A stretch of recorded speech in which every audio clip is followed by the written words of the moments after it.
Welcome to sports live presented by white plus pro sensitive toothpaste. আপনাদের সঙ্গে আছি আমি রঞ্জন শান্ত।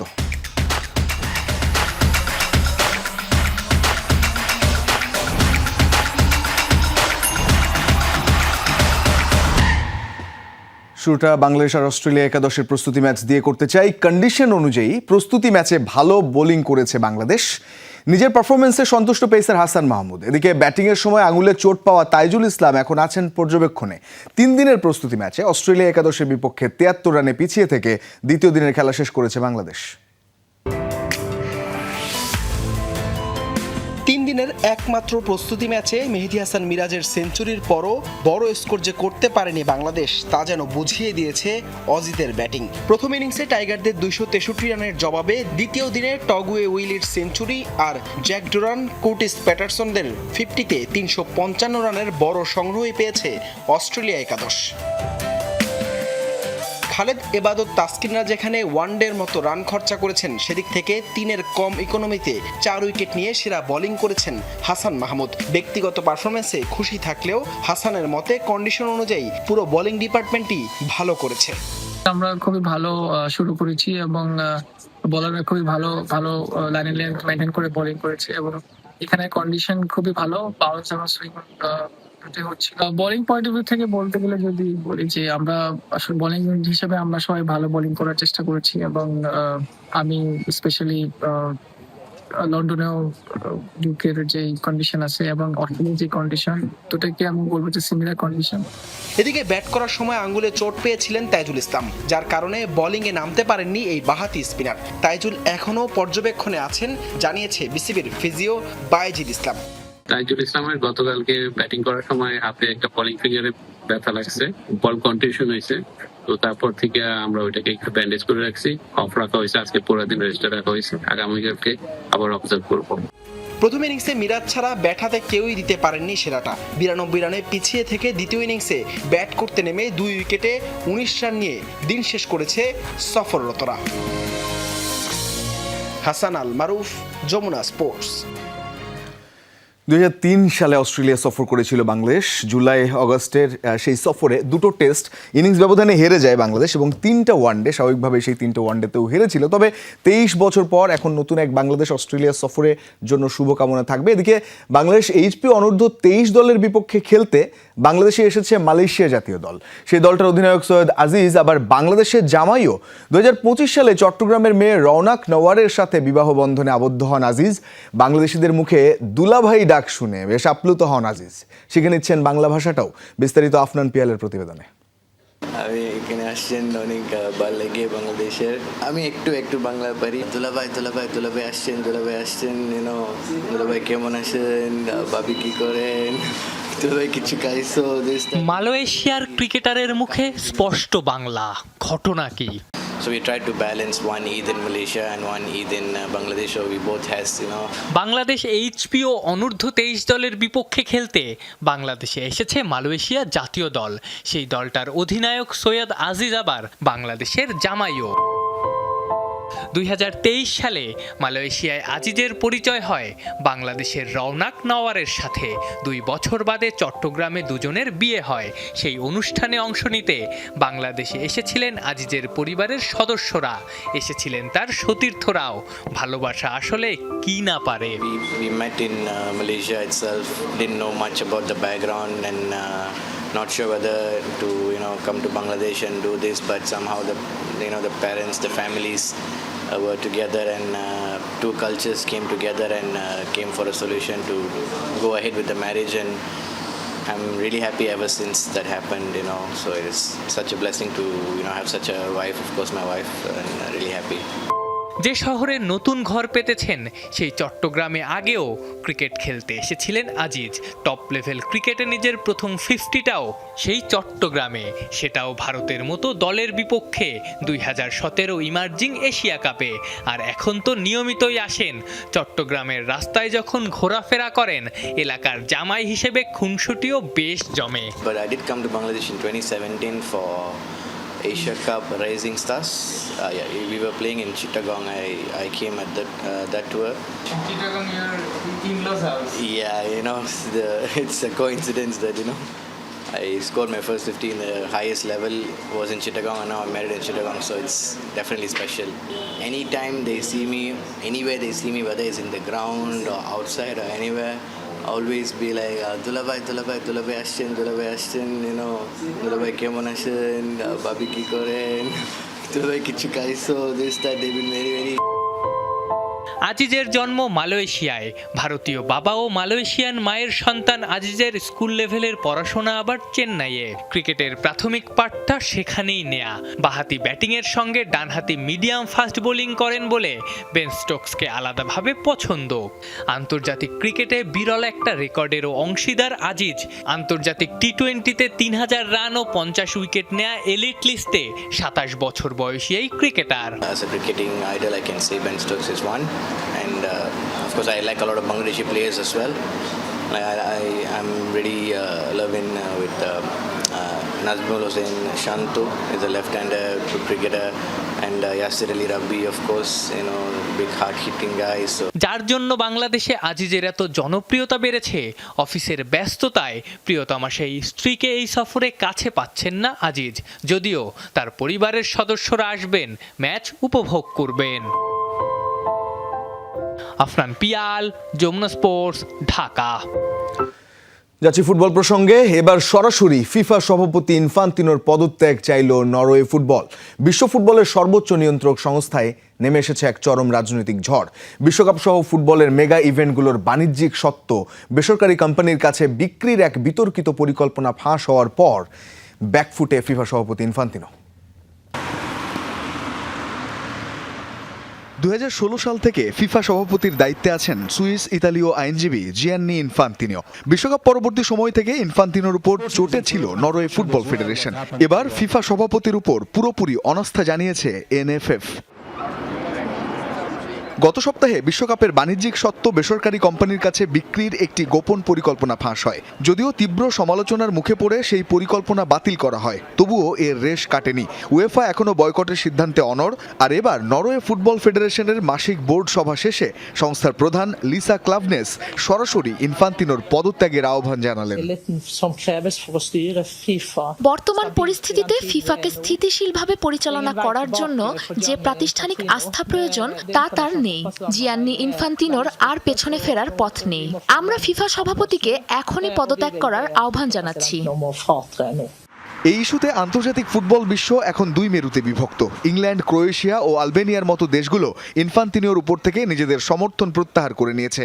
উল্টোদিকে ল্যাটিন আমেরিকার আর্জেন্টিনা এবং উত্তর আমেরিকার মেক্সিকো বর্তমান এই 56 বছর বয়সী সভাপতির পক্ষেই নিজেদের অবস্থান পুনর্ব্যক্ত করেছে।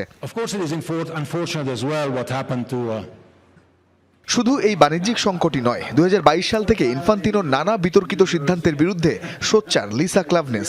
তার দীর্ঘ অভিযোগের তালিকায় রয়েছে টুর্নামেন্টের স্বত্ব বন্টনে অস্বচ্ছতা, গত ডিসেম্বরে সাবেক মার্কিন প্রেসিডেন্ট ডোনাল্ড ট্রাম্পকে বিতর্কিত ফিফা শান্তি পুরস্কার প্রদান এবং ট্রাম্পের এক ফোনের কল্যাণে ফরওয়ার্ড ফোলারিন বালোগানের লাল কার্ডের নিষেধাজ্ঞা তুলে নেয়ার মতো চাঞ্চল্যকর ঘটনা। রঞ্জন শান্ত, যমুনা স্পোর্টস। ফিফা বিশ্বকাপ, যা কিনা ফুটবলারদের ক্যারিয়ার বদলে দেওয়ার সবচেয়ে বড় মঞ্চ। কয়েক ম্যাচের ঝলকানিতে রাতারাতি নাম না জানা খেলোয়াড়কেও বানিয়ে দেয় বিশ্ব তারকা, খুলে দেয় ইউরোপের পরাশক্তি ক্লাবগুলোর দরজা। 40 বছর বয়সে কেপ ভার্দের গোলরক্ষক ভজিনিয়ার চিলির শীর্ষ ক্লাব কোলো কোলোতে যোগদান তারই তাজা প্রমাণ। তবে বিশ্বকাপ হিরোইজমে ভাগ্য বদলে যাওয়া তারকাদের মধ্যে আরও রয়েছেন Mesut Ozil, Gilberto Silva, heavier Mascherano সহ অনেকেই। প্রতি বিশ্বকাপে নিজেদের পারফরমেন্সে সবাইকে তাক লাগিয়ে দিয়ে ভাগ্য পরিবর্তন করে থাকেন বিভিন্ন দেশের ফুটবলাররা। বিশ্বকাপের মঞ্চ থেকে তারা পৌঁছে যান ইউরোপের শীর্ষ ক্লাবগুলোতে, যার সবশেষ উদাহরণ পর্তুগালের সাভেস থেকে চিলির শীর্ষ ক্লাবে কেপ ভার্দের গোলকিপার ভার্জিনিয়ার যাত্রা। বিশ্বকাপে পারফর্ম করে শীর্ষ ক্লাবে যাওয়ার ইতিহাস অবশ্য এটাই প্রথম নয়।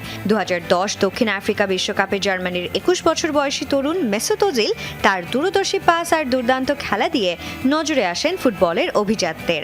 বিশ্বকাপ শেষ হতেই ভার্ডার ব্রেমেন থেকে তাকে 15 মিলিয়ন ইউরোর দলে ভেড়ায় রিয়াল মাদ্রিদ। একইভাবে 2014 ব্রাজিল বিশ্বকাপে কলম্বিয়ার গোল্ডেন বুট জয়ী হামেস রড্রিগেজ উরুগুয়ের বিপক্ষে সেই স্মরণীয় ভলিতে পুসকাস অ্যাওয়ার্ড জেতার পাশাপাশি 75 মিলিয়ন ইউরোয় পাড়ি জমান স্বপ্নের ক্লাব রিয়াল মাদ্রিদে। 2002 বিশ্বকাপে ব্রাজিলের ট্রফি জয়ের অন্যতম কাণ্ডারি ছিলেন গিলবার্টো সিলভা। ইনভিজিবল ওয়াল খ্যাত এই ডিফেন্সিভ মিডফিল্ডার অ্যাটলেটিকো মিনেইরোর থেকে সরাসরি যোগ দিয়েছিলেন আর্সেনালে, যিনি পরবর্তীতে গানারদের ঐতিহাসিক ইনভিনসিবল স্কোয়াডের মূল চালিকা শক্তি হিসেবে গণ্য হন। 2006 বিশ্বকাপে আর্জেন্টিনার হাভিয়ার মাস্চেরানোর পারফরম্যান্স তাকে নিয়ে আসে ওয়েস্ট হ্যামে, যা পরবর্তীতে তার বার্সেলোনায় সফল ক্যারিয়ারের ভিত্তি গড়ে দেয়। আর 1994 বিশ্বকাপে ক্যামেরুনের বিদায় ঘণ্টা বাজলেও দুটি ছড়িয়ে ফ্রেঞ্চ ক্লাব লেন্সে জায়গা করে নিয়েছিলেন প্রয়াত মার্ক ভিভিয়েন ফোয়ে। এনজো ফার্নান্দেস, কেইলর নাভাস কিংবা হাগি, এই তালিকাটা বেশ দীর্ঘ। বিশ্ব ফুটবলের মেগা এই টুর্নামেন্ট বারবার প্রমাণ করেছে এক টুর্নামেন্টের পারফরমেন্সই যথেষ্ট কোনো খেলোয়াড়ের জীবন ও ক্যারিয়ারের পথরেখা চিরতরে বদলে দিতে। সঞ্জনা আইভি, যমুনা স্পোর্টস। ট্রান্সফার মার্কেট কিন্তু সরগরম। জল্পনা কল্পনার অবসান ঘটিয়ে অবশেষে রিয়াল মাদ্রিদের সঙ্গে নতুন চুক্তিতে সম্মত হয়েছেন ব্রাজিলিয়ান তারকা ভিনিসিয়াস জুনিয়র।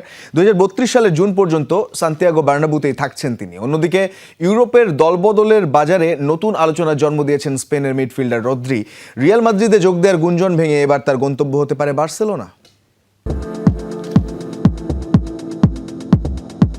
দীর্ঘদিনের আলোচনা, অসংখ্য গুঞ্জন, সবকিছুর ইতি টেনে রিয়াল মাদ্রিদের সঙ্গে চুক্তির মেয়াদ বাড়ালেন ভিনিসিয়াস জুনিয়র। 2027 সালের জুন পর্যন্ত থাকা চুক্তি নিয়ে গেলেন 2032 সালের জুন পর্যন্ত। সাম্প্রতিক সময়ে আর্সেনালের নাম লেখানোর গুঞ্জন জোরালো হলেও শেষ পর্যন্ত নিজেদের অন্যতম সেরা তারকাকে ধরে রাখতে সক্ষম হয়েছে ইউরোপের সফলতম ক্লাবটি। 6 বছরের চুক্তির পারিশ্রমিকের অঙ্কটা না জানালেও ক্রীড়াভিত্তিক সংবাদ মাধ্যম ইএসপিএনের দাবি দুই পক্ষই ইতিবাচকভাবে এগিয়ে নিয়েছে আলোচনা। 2018 সালে কিশোর বয়সে রিয়ালে যোগ দেওয়া ভিনি শুরুতে সংগ্রাম করলেও এখন ক্লাবের অন্যতম বড় ভরসা। দুটি চ্যাম্পিয়ন্স লিগ জয়ের পথে ফাইনালে গোল করেছেন তিনি। 2024 সালে হয়েছেন ব্যালন ডিওরের রানার্স আপ, জিতেছেন ফিফার বর্ষসেরা ফুটবলারের স্বীকৃতিও। রিয়ালের হয়ে এখন পর্যন্ত 375 ম্যাচে করেছেন 128 গোল, সঙ্গে রয়েছে অ্যাসিস্টের সেঞ্চুরি। ব্রাজিলিয়ান এই তারকার চুক্তির নবায়নের দিনেই নতুন উইঙ্গার ইয়ান ডিওমান্ডেকে দলে ফেরানোর ঘোষণাও দিয়েছে রিয়াল। নতুন কোচ হোসে মরিনিওর অধীনে হতাশার 2 মৌসুম ভুলে ঘুরে দাঁড়ানোর লক্ষ্য স্প্যানিশ জায়ান্টদের। এদিকে দল বদলের বাজারে নতুন মোড় নিয়েছে রদ্রিকে ঘিরে। ম্যানচেস্টার সিটি ছেড়ে রিয়াল মাদ্রিদে যোগ দেওয়ার গুঞ্জন থাকলেও স্প্যানিশ সংবাদ মাধ্যমের দাবি ক্লাবটির সঙ্গে আলোচনা ভেঙে গেছে স্পেনের বিশ্বকাপ জয়ী অধিনায়কের। বরং বার্সেলোনায় খেলতে আগ্রহী এই ডিফেন্সিভ মিডফিল্ডার। কারণ হিসেবে উঠে এসেছে হ্যান্সি ফ্লিকের কৌশল, যা পেপ গার্ডিওলার দর্শনের সঙ্গে অনেকটাই মিল। এছাড়া স্পেন জাতীয় দলের বেশ কয়েকজন সতীর্থও খেলেন কাতালান ক্লাবটিতে। ম্যানচেস্টার সিটির সঙ্গে রদ্রির বর্তমান চুক্তি আর মাত্র 1 মৌসুম বাকি। নতুন চুক্তি না হলে আগামী বছর ফ্রি এজেন্ট হিসেবে ক্লাব ছাড়তে পারবেন তিনি। তবে চলতি গ্রীষ্মেই স্পেনে ফিরতে চান রদ্রি। সেক্ষেত্রে বার্সেলোনাকে গুনতে হতে পারে প্রায় 60 মিলিয়ন ইউরো, বাংলাদেশি মুদ্রায় যার পরিমাণ 857 কোটি টাকা। নাসিফ শুভ, যমুনা স্পোর্টস।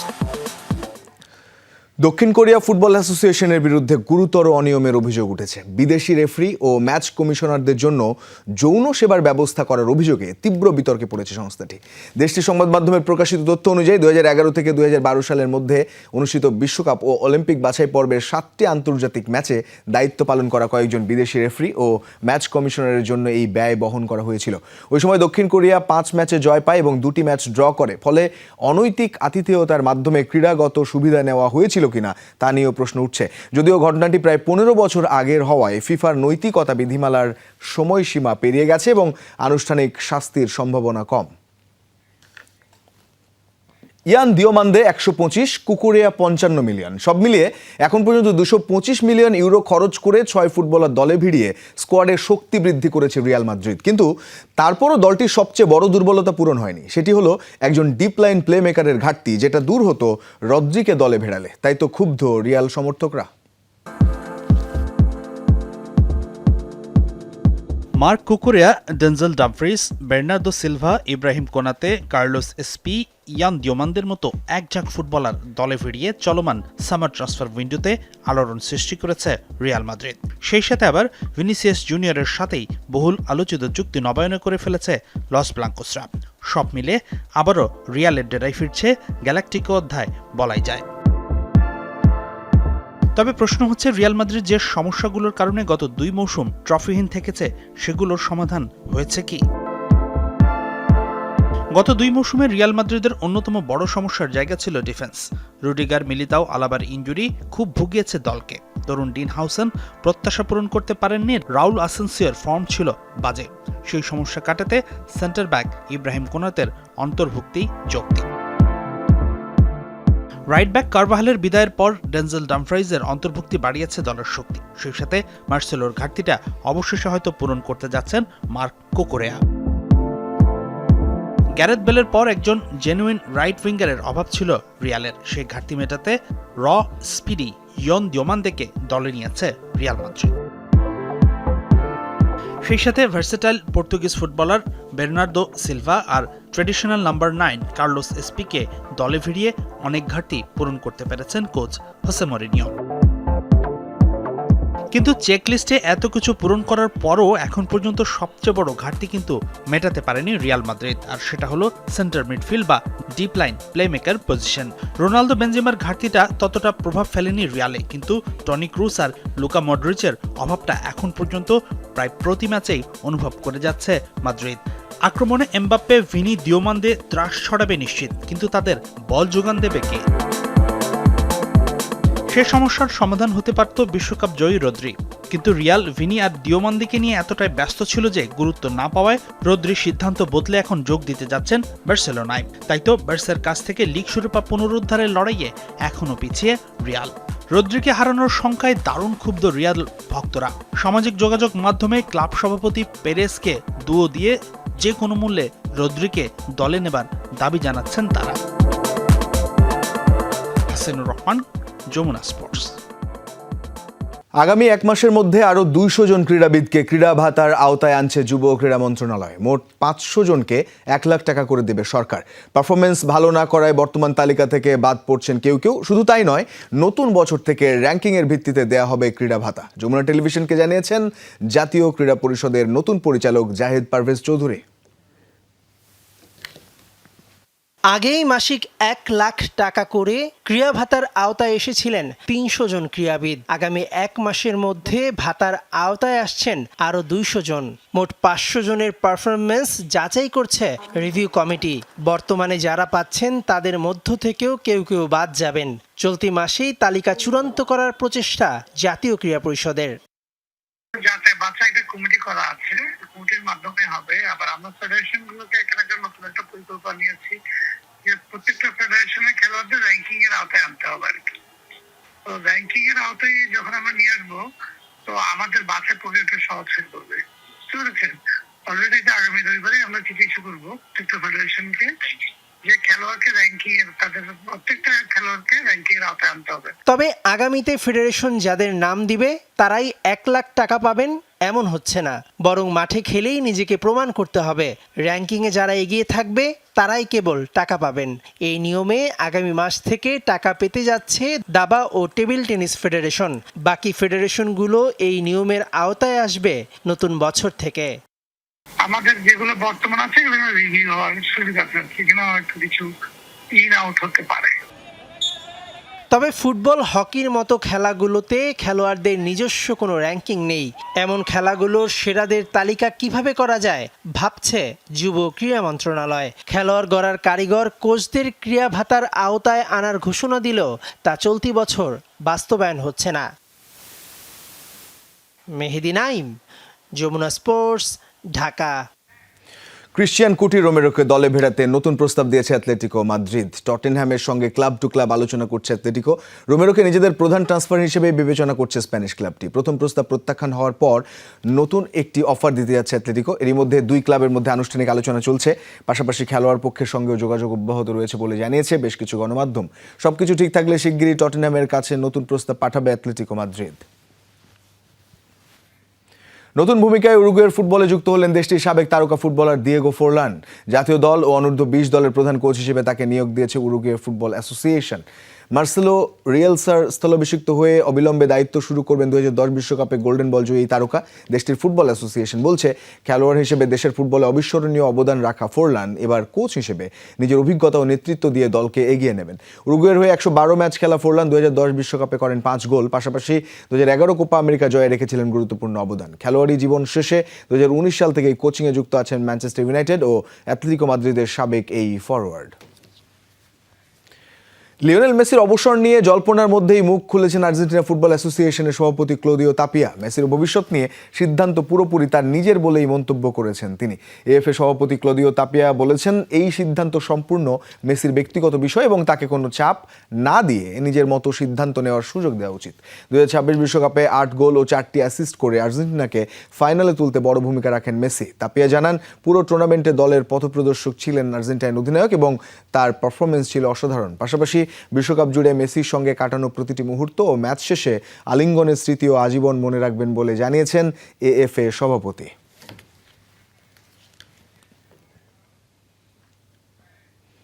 এই ছিল আজকের স্পোর্টস লাইভে। এতক্ষণ সঙ্গে থাকার জন্য ধন্যবাদ সবাইকে।